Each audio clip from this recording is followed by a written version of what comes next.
എല്ലാവർക്കും നമസ്കാരം. അപ്പം നമ്മുടെ ഇന്നത്തെ കൊച്ചിയിലെ റിസപ്ഷൻ ഇവിടെ കഴിഞ്ഞിരിക്കുകയാണ്. നിങ്ങളെല്ലാവരും ഫുഡ് കഴിച്ചോ? എല്ലാവരും കഴിച്ചല്ലോ. എങ്ങനെയുണ്ടായിരുന്നു ഫംഗ്ഷൻ? ഓക്കെ. സോ അപ്പോൾ എന്തായാലും ഇനി ഒരു റിസപ്ഷൻ ട്രിവാൻഡ്രത്തും കൂടെ ഉണ്ട്. അതോടെ കഴിഞ്ഞാൽ നമ്മുടെ കല്യാണത്തിൻ്റെ എല്ലാ കാര്യങ്ങളും കഴിഞ്ഞു.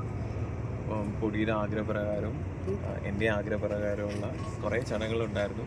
അതെല്ലാം ഓരോ ദിവസം ഭംഗിയായിട്ട് നമുക്ക് പൂർത്തീകരിക്കാൻ വേണ്ടി കഴിഞ്ഞു. പിന്നെ നമ്മളെ സ്നേഹിക്കുന്ന ഒരുപാട് പേരെ ഇന്ന് കണ്ടു. പിന്നെ അധികം സെലിബ്രിറ്റീസിനെ നമ്മൾ ഇൻവൈറ്റ് ചെയ്തിട്ടുണ്ടായിരുന്നില്ല. കാരണം നമ്മളിതൊരു പ്രൈവറ്റ് ഫംഗ്ഷനായിട്ടാണ് നടത്തിയത്. അത് മാത്രമല്ല എന്താ പറയുക, ബിഗ് ബോസിൽ നിന്നാണെങ്കിലും അങ്ങനെ അധികം ആരും ഉണ്ടായിരുന്നില്ല. ഓക്കെ. സോ ഫാമിലി ആയിട്ട് നമ്മളെടുത്തൊരു ഡിസിഷനായിരുന്നു. പിന്നെ യഥാർത്ഥത്തിൽ എന്താ പറയുക, നമ്മുടെ വേറെ ഒന്നും അല്ല കേട്ടോ, എൻഗേജ്മെൻറ്റിന് എന്താ പറയുക, അവിടെ വന്ന ഓഡിയൻസിനൊന്നും കാണാൻ പറ്റാത്തതുകൊണ്ടാണ് ആക്ച്വലി ഇതേപോലെ നിങ്ങളെ റെസ്ട്രിക്റ്റ് ചെയ്തത്, മനസ്സിലായില്ലേ? പക്ഷെ എന്നാലും ഇന്ന് അത്യാവശ്യം കവറേജ് കിട്ടിയല്ലോ. അപ്പോൾ പോണ സമയത്തും ടയർഡായിട്ട് ഞാൻ ഇത് ബൈറ്റ് ആയിരുന്നുണ്ട്. അപ്പം എല്ലാവരും ഹാപ്പിയാണല്ലോ, അടിച്ചു പൊളിച്ചല്ലോ. സോഷ്യൽ മീഡിയ ഞാൻ അടുത്ത് നോക്കിയിട്ടില്ല, വീഡിയോസൊക്കെ വന്നോ? ഓക്കെ. സോ ഈ കല്യാണം വിളിക്കാത്തതിൽ അവർ ആരെങ്കിലും എന്തെങ്കിലും പറഞ്ഞോ? ഇല്ല ബ്രോ, അങ്ങനെ ഞാൻ പറഞ്ഞില്ലേ, ഇതൊരു പ്രൈവറ്റ് ഫംഗ്ഷനാണ്. ഇന്ന് അധികം സെലിബ്രിറ്റീസ് ഒന്നും ഇല്ലായിരുന്നില്ല.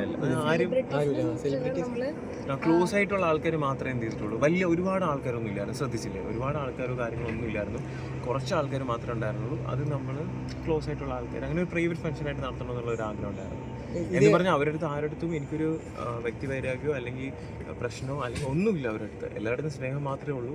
എല്ലാവരുടെയും സ്നേഹം, പ്രാർത്ഥന, അനുഗ്രഹവും കിട്ടണമെന്ന് ആഗ്രഹിക്കുന്നു. പിന്നെ എന്താ പറയുക, ആരും ചോദിച്ചോന്നില്ലല്ലോ ഇങ്ങനെ വിളിക്കാത്തതിൽ? ഇങ്ങനെ അങ്ങനെ ഇതിന്റെ ഇടയിൽ നമ്മൾ വേണ്ടപ്പെട്ട ചില ആൾക്കാരെ വിളിക്കാൻ വിട്ടുപോയി. അതില് ഭയങ്കരമായിട്ട് നമുക്കൊരു വിഷമമുണ്ടായി. ചില ആൾക്കാർ ഭയങ്കര ഹറിബറി ആയിരുന്ന എല്ലാ കാര്യങ്ങളും. അപ്പോൾ നമ്മളൊക്കെ തന്നെയാണ് എല്ലാ കാര്യങ്ങളും കോർഡിനേറ്റ് ചെയ്യുന്നുണ്ടായിരുന്നത്. അതിൻ്റെ ഇടയിൽ നമുക്ക് കുറച്ച് വേണ്ടപ്പെട്ട ചില ആൾക്കാരെ വിളിക്കാൻ വിട്ടുപോയതുണ്ടായിരുന്നു. അതിൽ ഭയങ്കര വിഷമമുണ്ട്. പിന്നെ എന്താ പറയുക, പിന്നെ എല്ലാ ഫങ്ഷൻസും കഴിഞ്ഞു. ഇനി ഒരു ഫങ്ഷൻ മാത്രമേ ബാലൻസ് ഉള്ളൂ. ഒരു കുട്ടി റോബിനെയോ കുട്ടി ആരതിയെയോ കാണാൻ പറ്റുമോ ഇപ്പൊ എടുത്തപ്പോഴും? ഇതാണ് എന്റെ കുട്ടി ആരതി, കുട്ടി റോബിൻ. പോരെ, കണ്ടല്ലോ, മതിയായില്ലേ? ഹണിമൂൺ എന്നാ പോകുന്നത്? ഹണിമൂൺ ആക്ച്വലി 26 രാവിലെ ഞങ്ങൾ പോവുകയാണ്. ഓക്കെ. അസർബൈജാനാണ് പോകുന്നത്. അത് കഴിഞ്ഞിട്ട് നെക്സ്റ്റ് മന്ത് അങ്ങനെ. പിന്നെ ഞാൻ പറഞ്ഞില്ല, 2 വർഷത്തേക്ക് അവരിങ്ങനെ പ്ലാൻ ചെയ്തിരിക്കുക. അപ്പോൾ ഒരു 27 കൺട്രീസ് ഉണ്ട്. ഓൾറെഡി ഞാൻ പറഞ്ഞിരുന്നു, ഡെസ്റ്റിനേഷൻ ഹോളിഡേയ്സ് അവർ ഇന്ന് ഓൾറെഡി വന്നിട്ടുണ്ടായിരുന്നു. മറൈൻ ഡ്രൈവിലുള്ള ടീം വന്നിട്ടുണ്ടായിരുന്നു. എനിക്ക് ആദ്യമായിട്ടാണ് തോന്നുന്നല്ലേ അങ്ങനെ ഒരു സംഭവം. അവർ തന്നെ ഇങ്ങനെ ഒരു കൺസെപ്റ്റ് വെച്ചപ്പം നമുക്ക് യൂണീക്കായിട്ട് തോന്നി. അവർ തന്നെ complete sponsor, full travel, food, accommodation എല്ലാം. അപ്പം ഞങ്ങളാണെങ്കിൽ അധികം സ്ഥലങ്ങൾ പോയിട്ടില്ല. അപ്പം കല്യാണം കഴിച്ചിട്ട് പോകണമെന്നായിരുന്നു ആഗ്രഹം. ദൈവം സഹായിച്ച് നമുക്ക് അങ്ങനെ ഒരു ഭാഗ്യം കിട്ടിയിരിക്കുകയാണ്.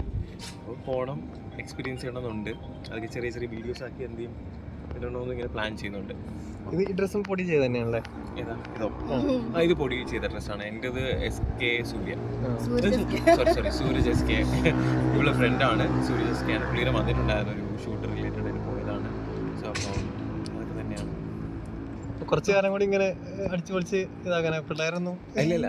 ആക്ച്വലി സത്യം പറഞ്ഞാൽ പുള്ളിയുടെ പ്ലാനൊക്കെ ഉണ്ട്.